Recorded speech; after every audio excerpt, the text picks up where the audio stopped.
Hello ladies and gentlemen, and welcome back to the Legend of Zelda Majora's Mask. In the last episode, we came here to the Stone Tower Temple, and we obtained the Shining Light Arrows of Justice by defeating the Garo Master. We learned we can do something with the emblem outside the temple walls, and so we're going to head over there right now. We just need to take out one slightly irritating version of an enemy we've already seen. This is a hip loop. Quickly dodge it if it charges at you. But can't you do something first about that mask it's wearing? Yes, we can. Or not.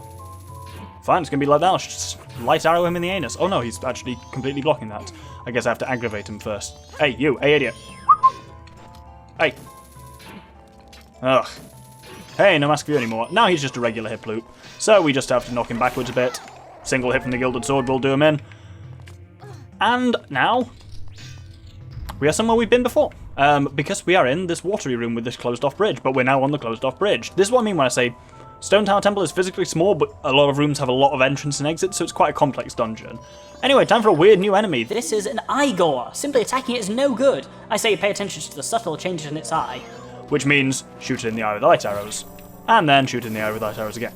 And once again to stun it, and once again to kill it. Obviously that would be incredibly inefficient if you were using magic like a normal person, but that's 4 arrows, so that's fine for me. Yes, the Chateau Romani does feel a little cheaty, but it's expensive and it means you have to manage your time a bit better, so it is slightly more balanced than that. And quite frankly, there's nothing fun about magic management, so if I can make that a bit easier, it's not like I give myself constantly infinite magic, so it's fine, you know? Anyway, with that done, we are now back in the entrance room completely, and being in the entrance room is useful because we know we need to be outside of the dungeon, because that's where the oh. Right, then you're going to get a fucking light arrow to the face for that, Sonny Jim. Whoop. Oh no! Ugh. Well, turns out that is not the the light arrow. That was the hook shot. There's a sun thing there, but I actually don't want to interact with it quite yet. So let's head outside. And what we had to do is shoot the red symbol across of the door with light arrows. Well, that which burns with a sacred light. So prepare for some cool shit.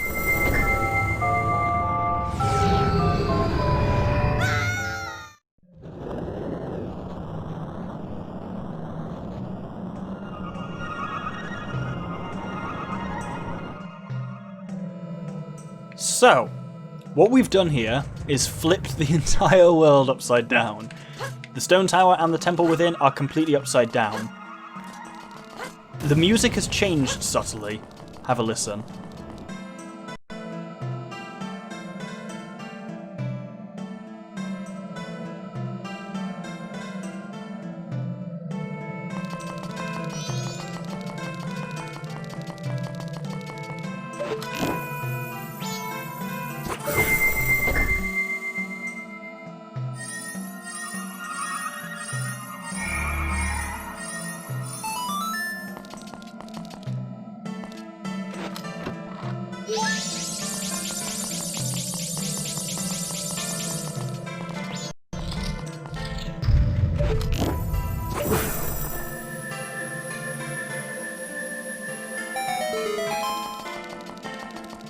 So, you'll notice the music is similar but subtly different, and something else you should have noticed there.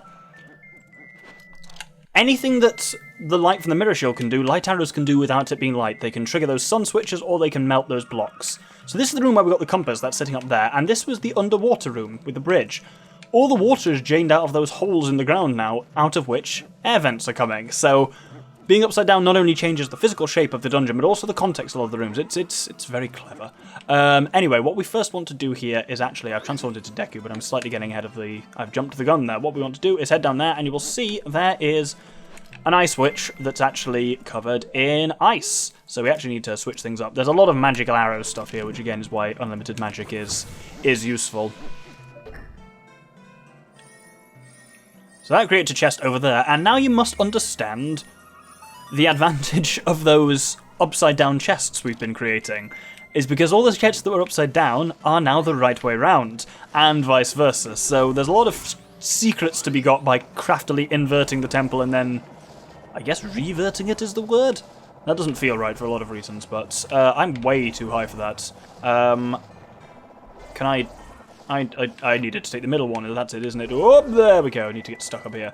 Perfect. So, Can you guess what's going to be in this chest? There are a lot, as I say, of unadorned chests in the Stone Tower Temple, and they are all stray fairies. So we've got 9, so we've actually got most of them for now.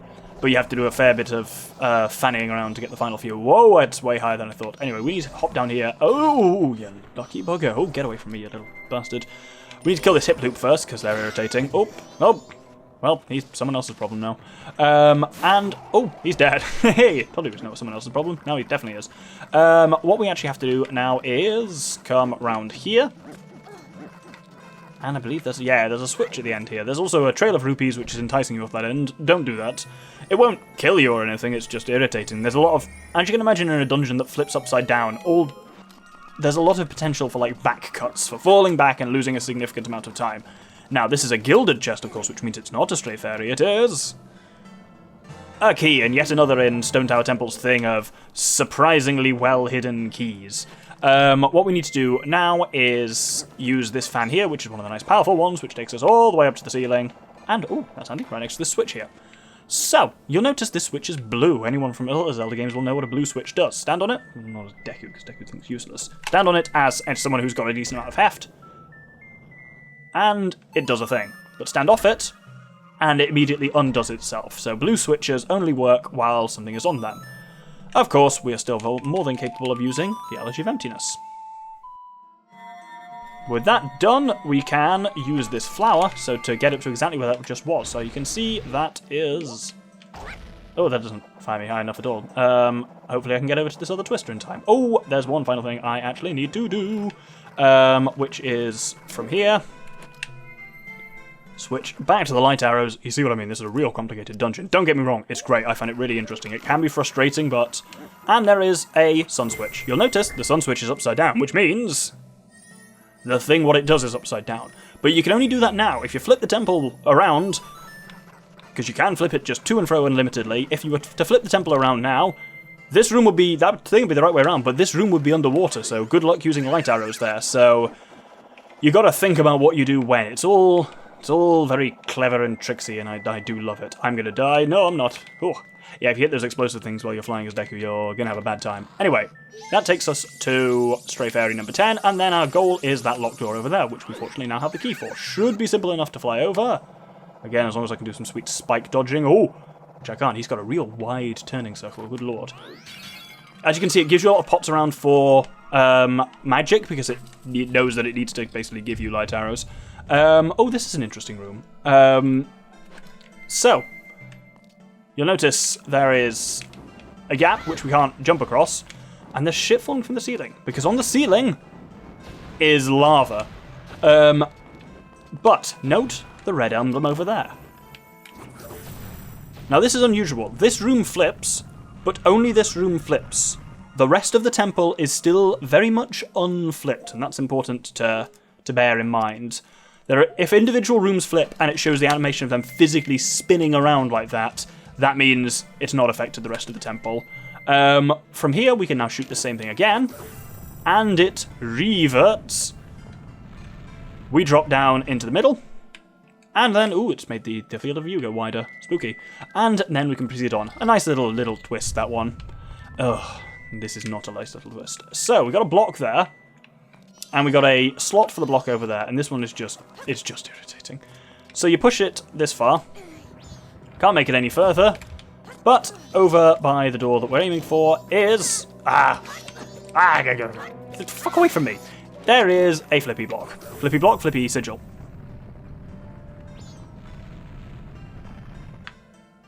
Oh, the block landed on me. I'm an idiot.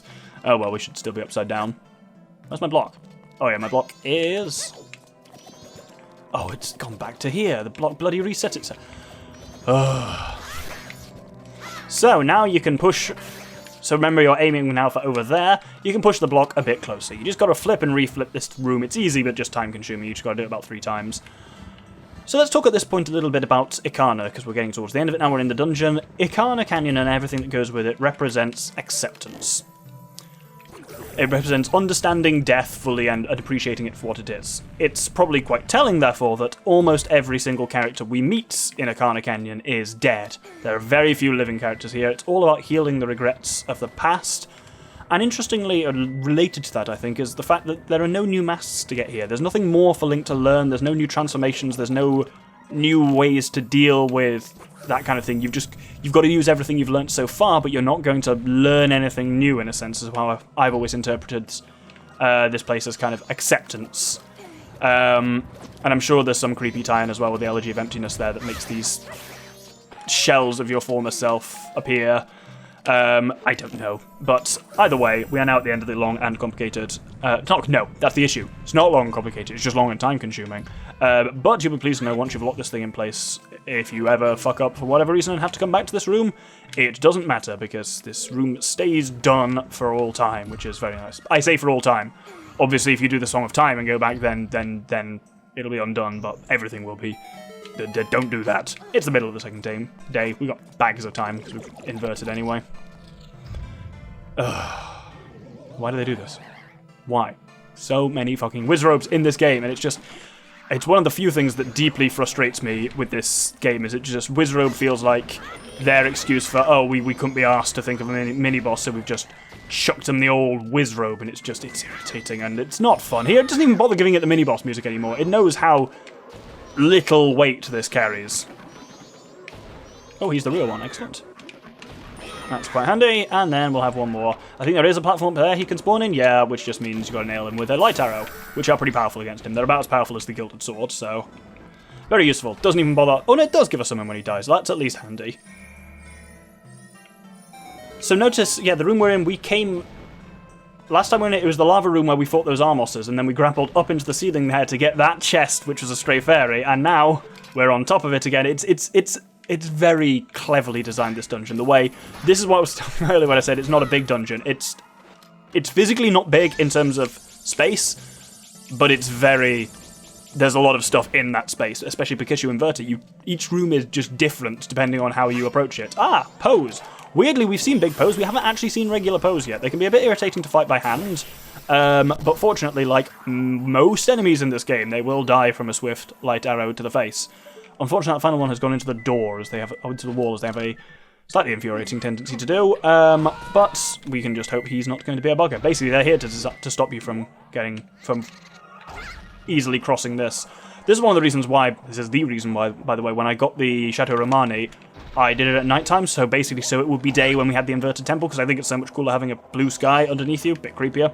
So this is the room where we used the various Elegies of Emptiness on the 4 blue switches near the beginning, and time for a new enemy. This fucking thing is a Death Armos, a temple guard. Look at that red mark on its chest. I know you've seen something like that before. And indeed we have. That's the flippy sigil. And that flips them upside down. Come near them, and then they'll slam into the ground and kill themselves. Because normally if you come near them, they'll slam into the ground, and you basically have to trick them into doing it on their own brain, which means invert them and then have them brain themselves. They're mildly irritating. Ow. But there is... Where do I want to be? Oh, bow in the wall. Why you like this? Here we go. Here's a switch up here. Oh, there's a Death Armos up there as well. Let's flip him. And then, yep, leave him alone. And there's another switch here, yes, which... That's weird because he's in the middle of exploding, but it lowers some flames over there, but of course it's a blue switch, which means it won't take our weight. You're seeing how this goes now. This is another one to add to the list of the Stone Tower Temple's annoyingly well-hidden keys, because there's another one here, and other than this key, there is no reason to come around to this whole section, because when we flew across that first area with the... Why did I bother getting that jug? When we flew across that first area with the pose, I bamboozled myself, there was just a door right at the end of which we could have and should have taken, like this one here, but then you'll come across a locked door soon, and it will infuriate you. So here, take my word for it. So this is the bridge where we fought the Igor. This is the room that was underwater, and obviously the water's all gone out of the sky now. Don't know how it comes back at some point, but it does. What you want to do is take out those two things with an arrow, because otherwise getting around them is kind of infuriating. Following this... Oh, it's going to be the evening, that's fine. Actually, in fairness, it's only on Termina Field anyway that it does that whole weird thing where it respawns you. Oh, attacking pots! Yes, that's an enemy now. The very jugs. You need to... Basically, you can't quite make this in one maneuver, so you've got to use that little halfway thing, and those mines will ruin your day if you try and do that. Now, well, time to learn something cool here, which is quite useful. Bubbles are a very good... They're irritating, but they're also a very good source of money. They're one of a couple of enemies where if you kill them with a light arrow, they will produce a guaranteed large amount of money They are guaranteed to give you 50 quid each if you kill them with a light arrow, which can be very handy. I still think Ikana Castle is a better way of getting money quickly, but that's worth knowing. Anyway, time for the dungeon's second mini-boss.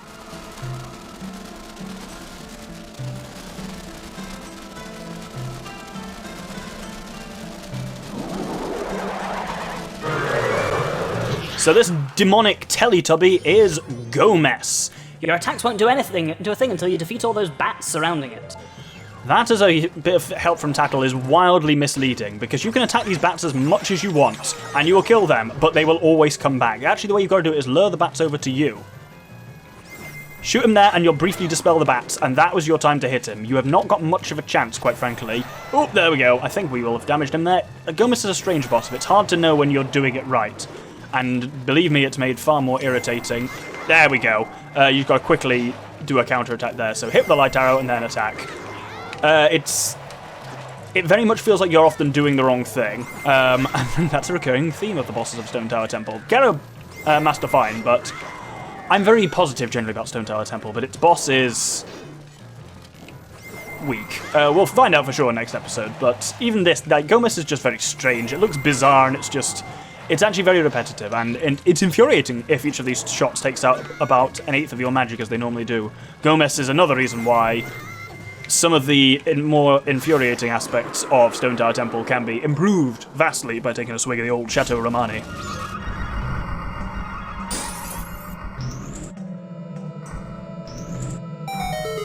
So Gomez also continues the fun tradition of the second mini-boss, which guards the big key, is also never quite in the same room as the big key. It always makes you go through a door or around a corner or something like that. It's a little quirk that this game does. And of course, that fancy chest only ever has the boss key in it. I call it the big key. It's not called the big key in this. I don't think it was called the big key in Ocarina either. I think it's just always been called the boss key. So technically, it's an interesting thing for you. Technically, in some ways, the big key comes back in time with you. The dungeon map, the compass, and the big key will come back in time with you if you play the Song of Time to make going through the dungeon more easy. So technically, for each dungeon, they should have been on the visualizer. But this is why... Oh, I can't. I've got to take out those mines first. So yes, technically they should have been on the visualizer, following my logic of anything that travels back in time with you is a thing. But that I also have my additional logic of... And it's not just stuff that travels back in time with you, but it's stuff that's it's stuff that's the final end product of a thing. So obviously, the big key in the dungeon, and the dungeon map and the compass are all just tools. Obviously the dungeon map and compass are optional, but they're tools that lead you to defeating the dungeon, which is marked on there by the 4 bosses remains in the top left of the visualizer panel. So I never bothered including them because they just look a bit ugly as well. There's another Death Knight to be fought here. Death Armos, even. I've got confused between Armos Knight and Death Armos, because Armos Knights are the big ones from Ocarina of Time. Anyway, button there, which makes that thing appear on the roof there. You'll notice that is an inverted chest, so we can't access it, and it's a bit shitty here. You can just grapple to it. The angle is a bit awkward, but you can get up to it, which delivers you up here, and time for... Look at that, a locked door. Isn't that amazing? Anyway, we're actually going to hold the episode here, I think. So we've made a decent bit of progress through the Stone Tower Temple. Next episode, we're going to be finishing up in Stone Tower Temple. We're actually surprisingly close to the end, but we've got to do a lot more work to gather stray fairies. Basically, if we proceed through there and keep going on, we'll just get to the end of the dungeon. You never have to invert it again. But if you want some stray fairies, you've got to flip it back, get the stray fairies, and then flip it back again. And that's what we're going to be doing next episode. So I hope you'll join me then. Thank you very much, and good day.